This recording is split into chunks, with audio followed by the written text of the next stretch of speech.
बड़े ही भाव से मां जगदम्बा के दिव्य चरणों में हम सब गुणगान किए।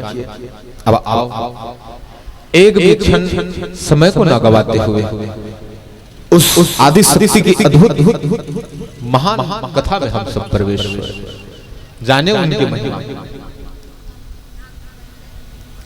उनकी महिमा को जाने।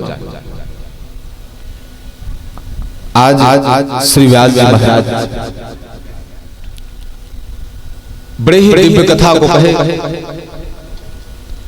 मां जगदम्बा के महिमा के सुंदर गुणगान किए, उनके विधि विधान को बताए कि मां जगदम्बा के कथा क्या है, उनका विधान क्या है, नियम क्या है।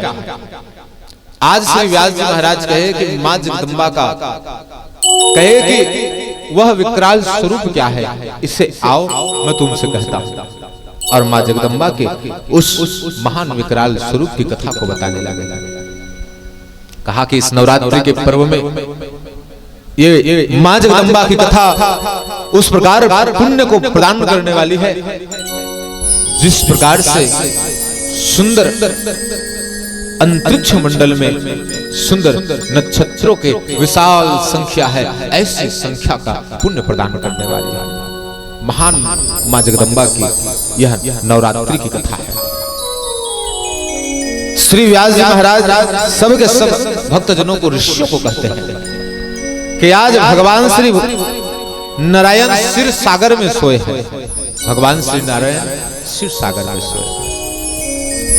कहा कि भगवान 5000 वर्षों तक उस क्षीर सागर में सोए, ऐसी निद्रा छा गई, विशाल निद्रा छाई। श्री व्यास जी महाराज कहे कि जब भगवान सोए हैं तो ऐसा सोया कि भगवान अब उठ नहीं पा रहे हैं। कहते हैं पूरा चेक अर्णवे जाते विलने भुवनात्रय हरि निद्रा। हरि की निद्रा से पूरा भुवन आज जल से भर गया है। जब भगवान सो जाए ना तो पूरा भुवन जल से भर जाता है। पालन करता, जब पालन करता सो जाए, घर का एक जो मुखिया पालन करता जब सो जाए तो घर दुख रूपी जल से भर जाता है। इसी प्रकार आज पूरा संसार जल से भर गया। कहे कि जल से भरे भगवान सच्चिदानंद के ऊपर कृपा हुई कि आज भगवान के सुंदर निद्रा टूटने वाला है। माता की कृपा से निद्रा टूटने वाला है। अच्छा, हर रोज माता हमारे भीतर आते, हर रोज जब हम सुत्थन न तो देवी आके समा जाती, बोला निद्रा देवी कहे जाते। प्रेम से निद्रा देवी की जय। अब सोच के देखा कि आदमी ऊपर कहूं देवी कृपा नहीं हुई इस निद्रा देवी के, तब आदमी का हालत हो है। एक हफ्ता कहूं रात भर टुकुर टुकुर जाके तो का हालत है, सोचा आदमी बहुत परेशान। 4 दिन नहीं जिए सकी आदमी बिना सोते। तो कहे कि निद्रा देवी के असीम कृपा रही थी। तो कहे कि आज निद्रा देवी की कृपा से नारद सुंदर नारायण भगवान सुंदर उठे हैं। और जब उठे भगवान नारायण तो देखे कि भगवान नारायण के कान से 2 राक्षसों का जन्म हो रहा है। कहा कि एक का नाम मधु है और एक का नाम कैटभ कहे माता। क्या नाम? मधु और कैटभ। बिल्कुल जुड़े रही हो, नहीं तो सोता बन जाओ। काली बताया ना, सरोता तोता और श्रोता और सोता, तो तुम सोता बन जाओ। मोर करा नहीं जुड़े रही सुती जाओ। एक सिद्धि सुनत रहा हो का बोला सुनतेला ओकर उत्तर देगा। कहे कि एक के नाम मधु और एक के नाम कैटभ। मधु और कैटभ। आज कहे कि ये मधु और कैटभ देखे कि हमें जन्म देने वाला कौन है, हमारा मां कौन, हमारे बाप कौन। तो देखे कि कहीं ना कोई पुरुष है ना कोई स्त्री, पूरा जल से भरा है। आज ये मधु और कैटभ देखे कि कोई ना हमारा माता है ना कोई हमारा पिता। तभी ये मधु और कैटभ सुंदर वाणी को सुनते हैं माता और सुने तो वाणी में एक मंत्र का गुणगान हो रहा था। वो मंत्र था ओम ह्रीं। कहेंगे ओम ह्रीं नाम के मंत्र का गुणगान हो रहा था और कोई नारी उस मंत्र का जाप कर रहा हो, ऐसा मालूम पड़ रहा था। और जब ऐसा मालूम पड़ रहा था तो ये मधु और कैटभ जान गए कि वो नारी के कारण हम जन्मे हैं। इतनी शक्तिशाली है नारी। अरे उनके वाणी को सुन रहे हैं तो मानो उनके वाणी के जैसा स्वादिष्ट और मधु वर्णता को धारण करने वाला कोई वाणी नहीं दिखाई पड़ रहा। कहे कि उनका वाणी बड़ा ही अद्भुत मालूम पड़ रहा। आज मधु और कैटभ विचार कर रहे हैं और कहा कि जिनकी वाणी इतनी सुंदर है उनका रूप रंग कितना सुंदर होगा। अवश्य उस नारी को हम देखेंगे तो हम उन्हें अपने गोद में बैठा करके अपनी पटरानी बना लेंगे। देखो ये राक्षस विचारधारा, ये राक्षस विचारधारा।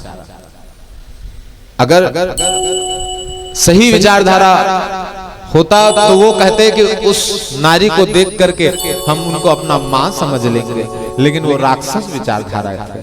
कहे कि अपनी पटरानी बना लेंगे। आज श्री व्यास जी महाराज कहे कि मधु और कैटभ देखते हैं कि हमारा माता कौन, हमारा पिता कौन।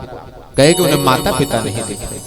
तभी मधु और कैटभ देखे कि एक कमल के पुष्प दिखाई दे रहे हैं। उस कमल के पुष्प में 5 मुख वाला कोई देवता बैठा है। ये मधु और कैटभ तत्काल उस देवता के पास गए और जाकर के कहा क्या तुम मेरे माता और पिता हो? ब्रह्मदेव कहे कि मैं नहीं। क्यों? तो मुझे भी जन्म देने वाला ये भगवान नारायण। अगर तुम जानना चाहते हो कि माता और पिता कौन, तो नारायण के पास जाओ। व्यास जी महाराज कहे मधु और कैटभ भगवान नारायण के पास गए। प्रेम से नारायण भगवान की जय, जगदम्बा मैया की जय, जय जय भवानी। कहे कि आज भगवान नारायण के पास पहुंचे और जब भगवान नारायण के पास गए ना तो आज भगवान नारायण मधु और कैटभ को देखे माता। मधु और कैटभ कहे कि नारायण हम तुमसे एक प्रश्न करते हैं और तुम हमें इस प्रश्न का उत्तर दो। कहा क्या तुम हमारे माता और पिता हो? तो नारायण कहेगी मुझे नहीं मालूम कि तुम कब जन्मे हो। अरे भाई मुझे मालूम नहीं है तो मैं कैसे कह दूं कि तुम हमारे माता, मैं तुम्हारा माता और मैं तुम्हारा पिता हूं। कहे कि मालूम नहीं। मधु कैटभ कहे कि मालूम नहीं है तो इस सिंहासन को छोड़ो और छोड़ करके हमें बैठने दो, हम राजा हैं। कहे कि उस नारी को बुलाओ जिस नारी के वाणी को हमने सुना है, उस नारी को हम अपना पटरानी बनाना चाहते हैं। आज जब भगवान नारायण से शब्द बोले तो भगवान नारायण कहने लगे कि दुष्टों तुम्हारा विनाश होना आवश्यक है। ऐसे राक्षसों का विनाश आवश्यक होता है माता। जो नारी का अपमान करे, जो नारी के विनाश के लिए कदम उठाता है, उससे पूरे परिवार का विनाश हो जाता है। रावण को देखे, रावण के पूरे परिवार का विनाश हो गया। जो नारी के विनाश के लिए रास्ता बनाता है उसका रास्ता सदा सदा के लिए बंद हो जाता है। व्यास जी महाराज कहे कि भगवान श्री नारायण मधु और कैटभ को युद्ध के लिए ललकारे और जब मधु और कैटभ को भगवान युद्ध के लिए ललकारे तो भगवान और मधु और कैटभ का घंघोर युद्ध होने लगे। कहा कि घंघोर युद्ध, कहने लगे कि घंघोर युद्ध चला और जब घंघोर युद्ध चले तो मधु पहले लड़ता, उसके बाद कैटभ लड़ता था। मधु लड़ता, उसके बाद कैटभ लड़ता था और मधु और कैटभ दोनों पारी पारी लड़ते थे। तब भाई होता इकरे मंजिल लड़ाई करे तब पारी पारी, एक जन थक जाए ना तो एक जन बैठे रहे। अब भगवान नारायण बेचारा अकेला, तो अकेला लड़े सके दूषण करा, सुरताक लड़ा तो नहीं लड़ सकते। आज भगवान नारायण कहे कि मां जगदम्बा आपकी ही शक्ति से मैं इन दुष्टों का संहार करना चाहता हूं, लेकिन मुझ में आपके शक्ति के बिना मैं तो पूरा निरर्थक हूं माता, कुछ भी नहीं मुझ में। आज भगवान नारायण उस जगदम्बा से निवेदन करने लगे और ये मधु और कैटभ बार बार कहता कि सुनो नारायण, हम तुम्हें जीत करके उस सुंदर वाणी को, बोलने वाली नारी के सुंदर अपनी पटरानी बनाएंगे, सदा के लिए अपने जंघे में बैठाएंगे। आज मधु और कैटभ कहता बार बार ललकार कर भगवान नारायण आज उस भवानी को पुकारने लगे कि हे मां, आओ और आकर के इन राक्षसों का संहार करो, ऐसी मुझ पर कृपा करो भवानी, इनका विनाश करो। आज जब कहे जैसे पुकारे तो कहते हैं श्री व्यास जी महाराज कि मां भवानी भगवान श्री नारायण के ऊपर सुंदर कृपा की और कृपा करके जैसे भगवान श्री नारायण के भीतर समाई माता जगदम्बा, तो आज ये मधु और कैटभ दोनों नारायण के पास चले आए। जैसे भगवान नारायण के पास आए, भगवान नारायण के पास आए तो कहा कि मां जगदम्बा के उस विशाल स्वरूप को मधु और कैटभ देखता है, तो देख के उनके मोहिनी मूर्तिया को आज मधु और कैटभ तत्काल मोहित हो जाता है। तत्काल मोहित हो गए और मोहित हुए तो मधु और कैटभ मां जगदम्बा के दोनों बाहों को पकड़ लिए और जैसे दोनों बाहों को पकड़े तो मां जगदम्बा 8 भुजा को प्रकट किए और दोनों के हाथ काट दिए। और जैसे हाथ काटे तो आज मधु और कैटभ आज किलबिला उठे, आज मां दुर्गा के जय जयकार हुए। इसी प्रकार ये बलात्कारी राक्षस उस भवानी को सुंदर, क्रूर और बड़े ही विचित्र नेत्र से देखे तो उनके हाथ कट गए। उसी प्रकार आप सभी माताओं से भी निवेदन, जब दुर्गा माता तलवार रख सकती है उन बलात्कारी राक्षसों के विनाश के लिए, तो आप सभी माताएं सुंदर 6 इंच के चाकू रख सकते हैं उस बलात्कारी राक्षसों को मारने के लिए। बस यही मां जगदम्बा की अद्भुत शिक्षा है, महान शिक्षा। श्री व्यास जी महाराज कहे कि जैसे काटे उन राक्षसों के हाथ को, तो हाथ को काटे तो भगवान नारायण के ऊपर पूरा समा गए माता और सुंदर सुदर्शन चक्र को नारायण प्रकट किए और दोनों राक्षसों का संहार किए। प्रेम से लक्ष्मी नारायण भगवान की जय। जय जय भवानी। आज इस प्रकार से वो दोनों राक्षसों का विनाश हो गया माता। ये है नारी शक्ति, अस्त्र शस्त्र को धारण करके प्रकट हुई माता। नारी शक्ति सौम्य भी है और ये नारी शक्ति विकराल भी है, विकराल है माता। आपके भीतर सब शक्ति विनाश सुंदर विराजमान है, विनाशकारी भी और परोपकारी भी।